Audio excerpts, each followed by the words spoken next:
Okay, so I'm now going to start my competitor analysis for my client, Journey's End Animal Sanctuary. I'd like to begin by reading a quote by Mahatma Gandhi, and it reads, "The greatness of a nation and its moral progress can be judged by the way its animals are treated."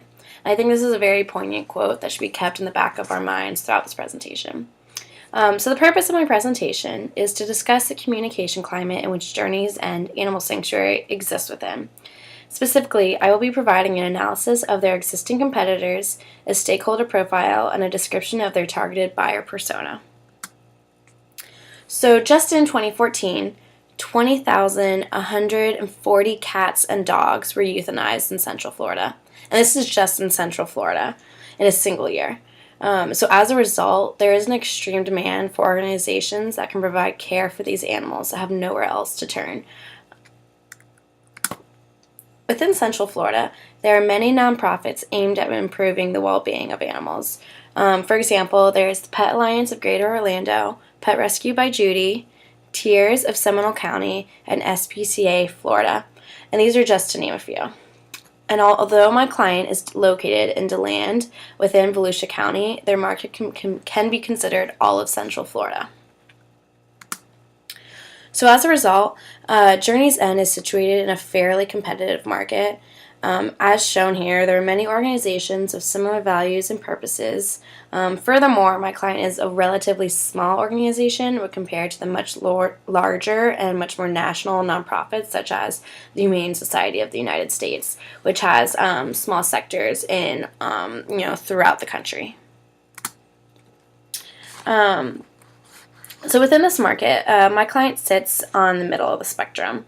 As mentioned in my previous presentation, although many people have never heard of my client, those who have hold them in high regards. Many people know the founder in particular and consider her a very nurturing and inspiring woman. Overall, Journey's End has a reputation of love and devotion. Upon doing a simple Google search of the organization, you can find many glowing Facebook and Google Plus reviews. Furthermore, Journey's End Facebook page has garnered over 3,000 likes. And here's just another example of a great Google Plus review, in particular about Florence, the owner and founder, who is pictured there with one of the animals. The review writes, "Florence is the nicest person who truly cares about all the animals. I've never had a bad experience there and have always been very welcomed. Florence and all the workers all love and take wonderful care of the animals. I wish more people were like Florence and those who help her. God bless this wonderful woman and her helpers. They deserve more than a 5-star rating." So for my competitor analysis, I've chosen to review Halifax Humane Society and West Volusia Humane Society. Halifax is situated in Daytona Beach. They have a very strong social media presence as they are active on Facebook, Twitter, Instagram, and YouTube. They also have a large number of positive Google Plus reviews and have a very professional website. West Volusia is a no-kill animal shelter in DeLand. They are more on the same level as my client, with only having a Facebook and unlimited Twitter presence. Both of these organizations focus on adopting out their animals. Although Halifax advertises that they do not turn any animals away, and that's a big selling point of theirs, they do practice euthanasia. In 2015, Halifax euthanized 3,717 animals, and in comparison, they adopted out 3,605 animals. So they euthanized more animals than they were able to provide homes for. So Halifax Humane Society largely targets families within the Daytona Beach area. However, their reach also extends to all of Central Florida.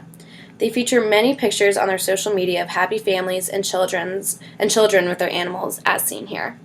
Specifically, they target women, as women tend to be the main purchaser and large influencer within the family.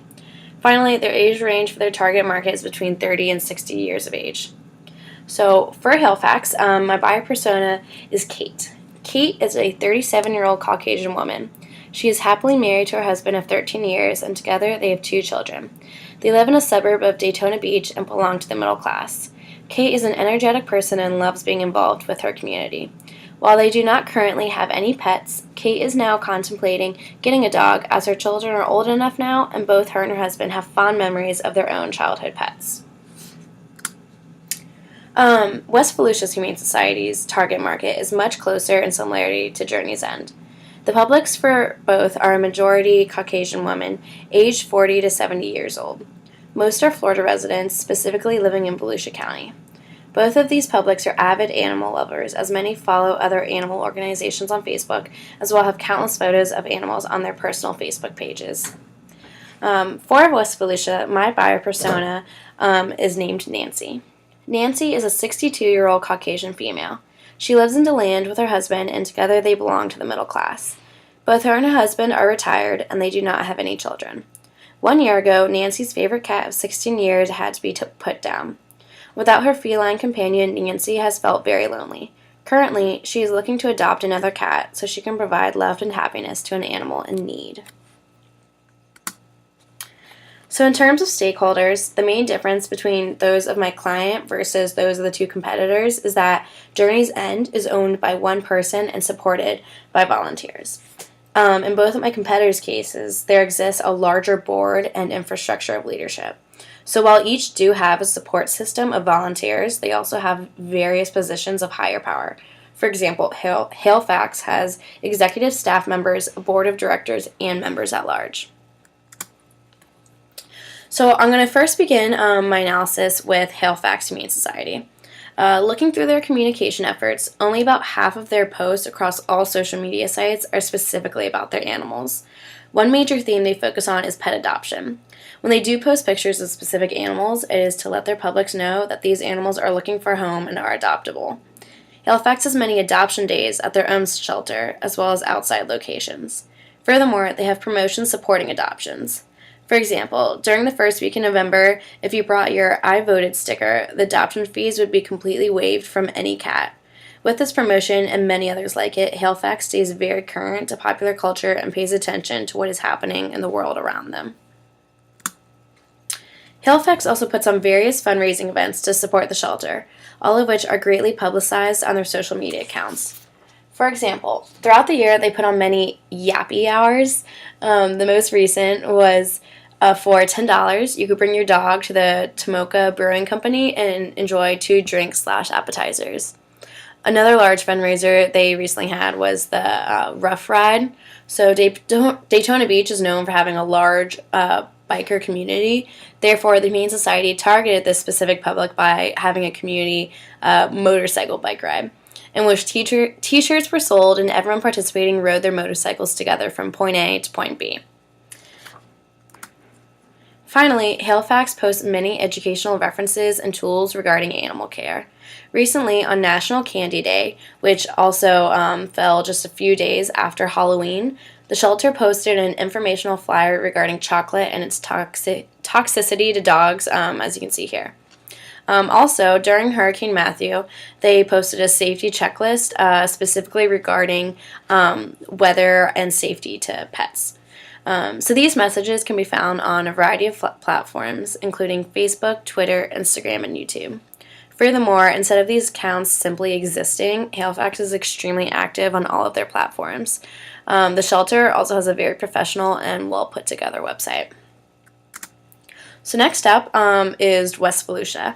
West Volusia is much more similar to Journey's End in their communications, as they focused almost solely on the animals, giving them names and providing updates on the well-being of each individual animal. As shown, the shelter posts pictures whenever one of their animals gets adopted. As you can see here, it's a picture of a woman and a cat saying, "Hunter went home today." Furthermore, they will occasionally post updates on animals that have been adopted, showing them with their happy family and how they have settled in nicely. And although the majority of posts are regarding their animals and adoption, West Volusia periodically will post safety tips regarding animals, whether it is concerning Halloween, 4th of July, or hurricane safety. And in regards to channels, West Volusia is very active on Facebook as well as semi-active on Twitter. However, when they do post on Twitter, it's just essentially the exact same post that they post on their Facebook page. So evaluating the communication efforts, starting with my client, the main social media account my client utilizes is Facebook, posting on average about 4 times per week, give or take. Through these postings, they keep their followers updated on the ongoings of the sanctuary, as well as on the well-beings of many of the animals. However, Facebook is the only social media account they are active on. While my client does have a YouTube account, they rarely post new content, and even when they do, it's not the highest of quality. Occasionally, my client will host fundraising events, such as the recent Bourbon Brews and Blues event. However, events do not regularly occur. Finally, while they do have a functional and informational website, it is not visually appealing. Characterized by a background of pale blue paw prints, tiny links, and an overall rudimental layout, my client's website is very immature. Also, their logo, which you can see here, is a painting of a dog, cat, and bird, and it's somewhat confusing. Nowhere does it contain any reference to the sanctuary itself besides containing animals. And so I spoke with a volunteer named Janet, who's been communicating with me a lot at Journey's End. And so she informed me that the painting is by Don Nadobeck, who's a local artist, and he actually donated it to Journey's End for them to use as their logo. And I think the story is actually great behind the logo. However, this information is not made aware to the public. Like, nowhere on their website does it have a little link where you can learn about our logo and feature Don Nadobeck. And so it was just when I asked, I was told of this information. So, Halifax. Halifax's communication is clearly superior to Journey's End. First and foremost, they are active on multiple social media accounts, including Facebook, Twitter, Instagram, and YouTube. Furthermore, by promoting various messages across these accounts, such as pet adoption, fundraising, and education, Halifax enriches their communication efforts. Finally, the Halifax website is much more visually appealing and user-friendly compared to my clients. It has bright colors and clear headings and looks overall very professional. And finally, for West Volusia, although they do provide a link to their website URL on their Facebook page, upon clicking it, the user is brought immediately to clearly a spam URL. My best guess is that at one point the shelter did in fact own that URL, and that was their webpage. However, since then the ownership has expired and it's just never been renewed. And so as a result, their Facebook page is actually their main source of communication. So that can be, not the best at all. However, while West Volusia is fairly active on Facebook, the majority of their postings are very similar to one another. And so, however, but comparing West Volusia to my client, they only slightly beat out Journey's End. And this really is just because the tendency for Journey's End Facebook posts to be kind of scattered and feel very cluttered. However, I would still say that West Volusia and Journey's End are almost equal in their communication efforts, with West Volusia just slightly ahead. So, message recommendations. While researching my clients' competitors, I found that most, if not all of their competitors, adopt out their animals. Furthermore, some even euthanize their animals, like Halifax Humane Society. So my client is so unique as they truly rescue the helpless. Instead of adopting out, they keep the animals happy at the sanctuary for the rest of their lives. Therefore, I propose that my client not only continues focusing on their personal connections with the animals, giving the animals names and providing their backstory, but also promoting their services. By showcasing how Journey's End helps the animals not only medically, but also mentally, I believe my client will stand out from its competitors. I also think it is very important for my client to hold fundraising events more frequently. I'm not entirely sure of their financial status. However, just going through their posts, especially during the summer months, you will frequently see Journey's End post things saying, we're in dire need of donations. Every little bit counts. Please donate. So it's not, they are surviving, but it's at least through their Facebook and postings, it seems like they're barely surviving in terms of donations.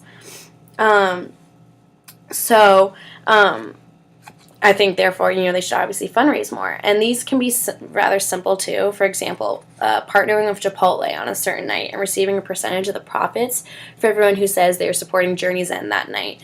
I've known many organizations do that, and it's always very successful. And so not only will these events raise money, but they will also promote the organization while strengthening ties to their community. In regards to my channel recommendations, I believe the first priority is to revamp the website. Since the website looks so immature and childish, it is hard to consider my client an authentic and credible nonprofit. By giving my client a more professional online presence, I believe the organization will be able to hold its own against its competitors. I also want to continue to utilize Facebook. However, I would make sure the posts feel more coherent rather than scattered. This can be done through more systematic postings. Finally, I think it is important that my client creates an Instagram to post regularly on. So in conclusion, although there are various animal welfare nonprofits within the Central Florida area, Journey's End is one of a kind and especially unique as their mission centers around the happiness of the animal. While other organizations do strongly care about the animals they are helping, by focusing on adoption, these organizations also try to appease their human market. So, in a country that is extremely self-oriented and self-centered and often pushes animals and others to the side, Journey's End selflessly helps those who cannot help themselves. Thank you very much.